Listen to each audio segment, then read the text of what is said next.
Well, British police are reportedly considering claims of sexual misconduct and corruption against Andrew Mountbatten-Windsor, of course, formerly Prince Andrew. UK media is reporting, and has reported in the past couple of hours, that detectives are examining a range of potential offences that fall under the banner of misconduct in public office, and that as part of that investigation, they'll review claims of sexual misconduct. Joining me now is barrister and UK broadcaster Andrew Eborn. Andrew, good to see you. What more can you tell us about how things have unfolded this afternoon or this morning, your time?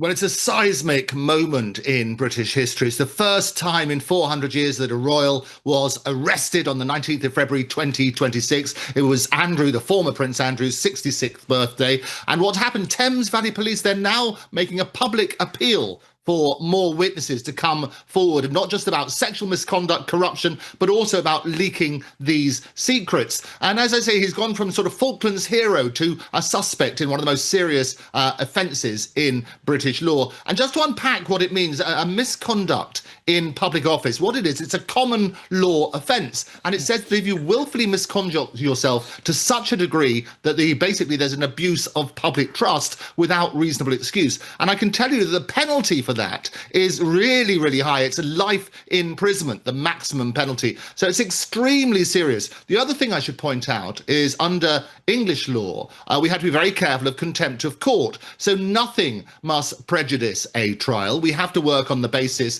that everybody's innocent until proven guilty. So people speculating about innocence or guilt, people commenting on evidence or whatever, means they themselves could risk up to 2 years imprisonment for contempt. So it is a seismic moment. We have to be very cautious how we comment on it.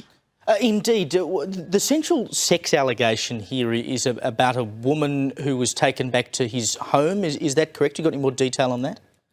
Well, there's two things. Actually, the arrest, which happened on Andrew's 66th birthday, a terrible present, if you like, is actually about misconduct in public office. And the original report was about handing over documents to Epstein. It wasn't anything to do with the sexual side and all the claims that people are making. What they're now saying, the police, is actually part of your misconduct in public office could involve sexual side as well. So what they're doing is they're appealing for anybody who's got information to come forward, either on the sexual side, either on the other misconduct, handing over documents and so on and so forth, to do that. What I can tell you is obviously Andrew and all the royals don't operate in a vacuum. They would have people around them knowing what their movements are. Everything's cleared in the appropriate sort of way. So what are called the green files, I can tell you almost exclusively we need to look at those, where those are, which are basically reports which are done detailing who they met, when they met and so on and so forth. The reason they're called the green files is historically they've been handwritten to avoid the possibility of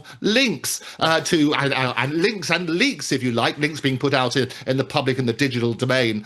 So we need to be very, very careful as to what's happening on that sort of basis. I always say sunlight is the best disinfectant, and trust comes in on foot but leaves on horseback. And trust at the moment in the royal family, and in Andrew in particular, is at an all-time low. It certainly is. Andrew Eborn, thank you so much.